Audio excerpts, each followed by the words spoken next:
We are excited to be joined by Caroline Darney from Bet for the Win on USA Today.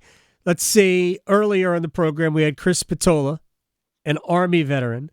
John Feinstein wrote the book, A Civil War on the Army-Navy Game. And now, Caroline, who is a Navy vet, although you did not actually play in the Army-Navy game, right? No, I did not. Okay. Very close, but no, did not play in it. One of the last cuts. So Yeah. I asked this of Chris, and I'm curious, someone who has served, how do you look at this game? I was like it differently, I think, than someone who maybe went to either academy as an ROTC graduate myself. Right. It is to me, it is the best rivalry in sports. Like, especially even as a Red Sox fan, as someone who has grown up watching ACC everything, like I understand UNC Duke basketball. I understand Yankees Red Sox. I get all of that. This to me is its own special event. And part of that is there's a really fun, like it's a fun rivalry. Like there's, it's always go Navy, beat Army, vice versa when you see someone of the other service. But at the same time, there's it's camaraderie, right? Like at the end of the day, you're all, it's just the cliche, like you're all on the same team, like you're all fighting for the country and like all that stuff, which is true. It's accurate. So I think that's what makes this one super special. I was actually at the game when Navy lost for the first time in like a billion years, which should probably tell you something about my luck and what I bring to things. But even at that game, there was no hostility at the end. There were no Navy fans yelling at Army fans. It was just like, hey, great game. Like, we'll start a new streak next year, like that kind of stuff. So it holds a special place in my heart, and I love it. It's interesting. You said Navy fans or Army fans. I'm not even sure that other than members of the military, those exist. That might be accurate. That might be true. I don't know. I'm very curious because I think one of the things is most of my friends, if not all, I won't say all because that's obviously all encompassing, but have someone, a family member who served in some way over the years. And so a lot of times you find yourself aligning with whoever that uncle or grandparent or aunt or whatever it is, sibling. And it just kind of, you get a day of siding with them, or you can pick on uniforms, or you can do whatever you want, so it's this year's are great. I always think, I'm trying to rack my brain for the last few years, but obviously I was partial to last year's aviation themed uniforms because that's what I did. Yeah, we've long since left traditional uniforms aside in these games. Yeah, we don't even care anymore. Because I interned with the Military Bowl when I was in grad school. And they play at Indianapolis at Navy Marine Corps Memorial Stadium. And I got to see in person the hand-painted ship helmets that they did. And I'll admit, when I first saw the pictures of them, I was like, I'm getting kind of like mall kiosk vibes. Like, where you go and you like get them to airbrush your name on something. Right. In person, State Fair. It's the Maryland State Fair. Yeah. But in person, they were stunning. Yeah. And I absolutely love that they did. Each position group got a specific type of vessel. Like that's extremely my jam. Right. But yeah, so I think that's part of it is you get the pageantry that's unlike any other game. Whether that's the cadets and midshipmen marching onto the field. I just love it. If you haven't had a chance to go to one in your life, I highly recommend taking a weekend, going to tailgate, and going to Army Navy because it's a blast. All right, well, we'll take you up on that. Caroline Darney from Bet for the Win. All right, let me ask you something maybe a little bit more in your wheelhouse, although that certainly sounded like it was in your wheelhouse as well. And this has been a difficult run for UVA football for a lot of reasons, and then it really became real at the end. They never played they didn't play their last two games. The Virginia Tech game never got played. How do you explain to people about what the community how the community was impacted by the shooting death of 3 players, and other people were injured as well. So, Yeah. how do you explain the last month to people? Honestly, there's parts of it some days where it still doesn't feel like it's something that happened. It is still, I still get a little, Right. Ooh. It's something that, you go into the weekend thinking like the most important stuff is whatever game's coming up or not making a bowl game or if people are going to enter the transfer portal. And obviously, there are so many more important things. And that doesn't, I'm not diminishing what people care about or what people are focusing on, but that's what, the community. I have been a part of the Charlottesville community for almost my whole life now because of Right. doing my undergrad there, and then now I live there. And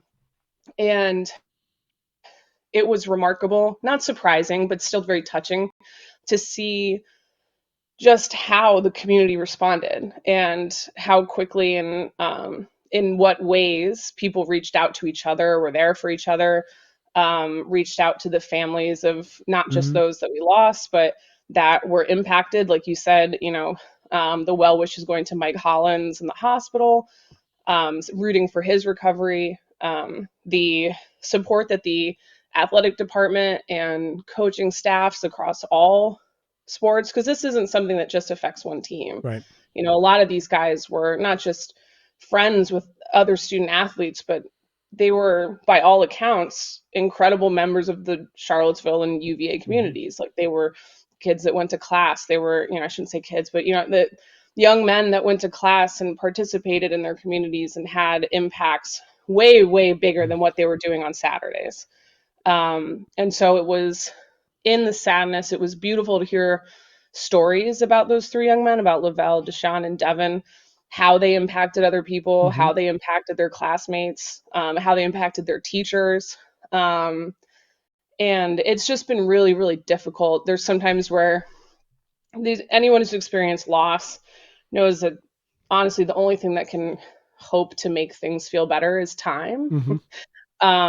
And as that's gone on a little bit, it's every once in a while you'll get like a remind, the bus is on grounds. This is one of the things that will get me every time. The boards that cycle through like where they're going, their Yeah. destination.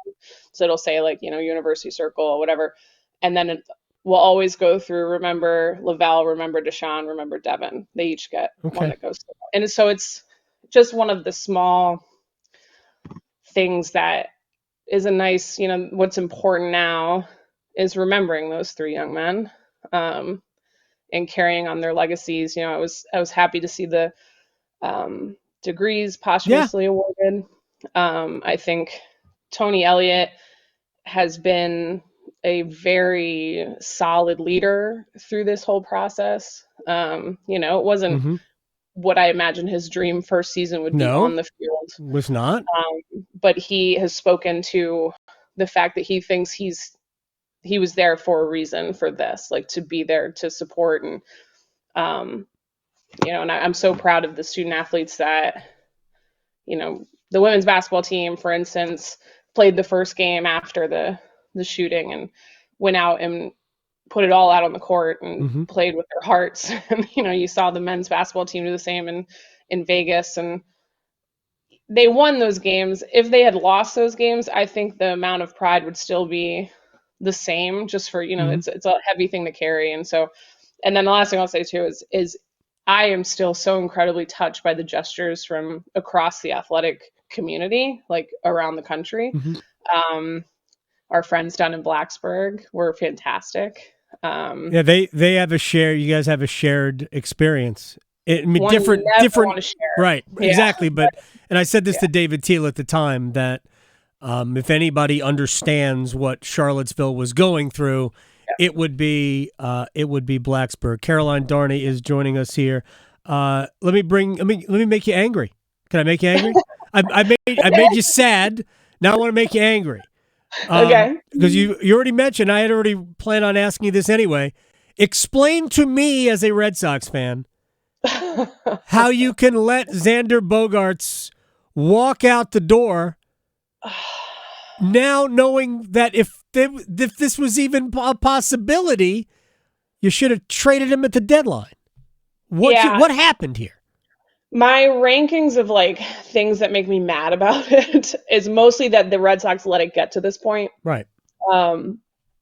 Because one, Red Sox fans are already still mad over about Mookie Betts, right? Yes, yeah. Justifiably. So you're kind of like, what are we doing here, guys? And so I'm just like, it never should have gotten to this point because there is absolutely no reasonable way they should not have matched an 11-year contract for Xander. And so they put themselves in a situation in which they could not match some of these offers because they let it get to this point, if that makes sense. Like, I am very happy for Xander. Mm-hmm. He did great things for the Red Sox. I wanted him to stay a Red Sox. I hope he wins titles out in San Diego. 11 years is a very long time for a 30-year-old shortstop. Yeah, all those contracts are dumb. Every single one of these contracts that's 11 years or 8 years, they're all dumb. The last third of those contracts are going to be albatrosses, but it's not about the last third of those contracts because all those teams will figure out a way out of the financial morass of that. Yeah. It's about the first part of that contract and having the player available to you for that. Caroline Darney. All right. San Diego. Oh, sorry. I was just going to say San Diego is at least surrounding him with other players. Like, this is like a very, I'm the GM now, I'm going to win now type move. Whereas like the Red Sox right now aren't paying anybody else. So if they just paid all that money for an 11-year contract for a 30-year-old shortstop, like that's worse. Like, right. And you can get good steroids there. Right, you can get good steroids there because Fernando. I'm sorry, it's unfair. And who knows? Maybe Manny Machado won't opt out of his contract. Yeah. He will because he's great and he's going to get paid. And the Padres apparently have shown they have all the money because they were in on Aaron Judge too. They offered Aaron Judge more money than the Yankees offered Aaron Judge. Same value, but. One extra year. All right, your basketball team is off to a good start. As always, nobody's surprised. Oh, I think people might be a little surprised how well. Just because, so here's the... It's Tony Bennett in Virginia. Why would we ever be surprised when they're good? That's a good point. But I think a lot of people were like, oh, they bring back all 5 starters from a team that didn't make the tournament. Like, is that really a good thing? And I've long since his first year been on the Kihei is a benefit to this team train. And man, if he hasn't shown that again this year, like there were people that were like mad he was coming back. I was like, what is wrong with you? He's a good player. You can't have enough good players. I mean, he doesn't have to play 40 minutes. I mean, maybe he does, but you don't have to play 40 minutes, but he's I would prefer he didn't have to because that would also mean that Reese Beekman was healthy again. So, and that's been the last 2 games. People were like, oh, I don't know about this team. Not having a 100% Reese is, I mean, he should, this is my hot take for the day. If he's not in your ACC Player of the Year discussion right now, I don't know what you're doing. It's early for that, though. It is Don't early. Put pressure on me now. Making a short list. I've never felt more comfortable about being like one of 4 people to put Reese Beekman on my All ACC team from preseason than I have been in the first. I only have Drake May on my All ACC team list. That's all I have is Drake May. Caroline Darney at CW Darney on Twitter. Give me a Go Navy beat Army. Go Navy beat Army. Thank you. Appreciate your time. Thanks for having me. Best to you, and I'll have Merry Christmas to you. I'll see you soon. Absolutely. That's Caroline Darney.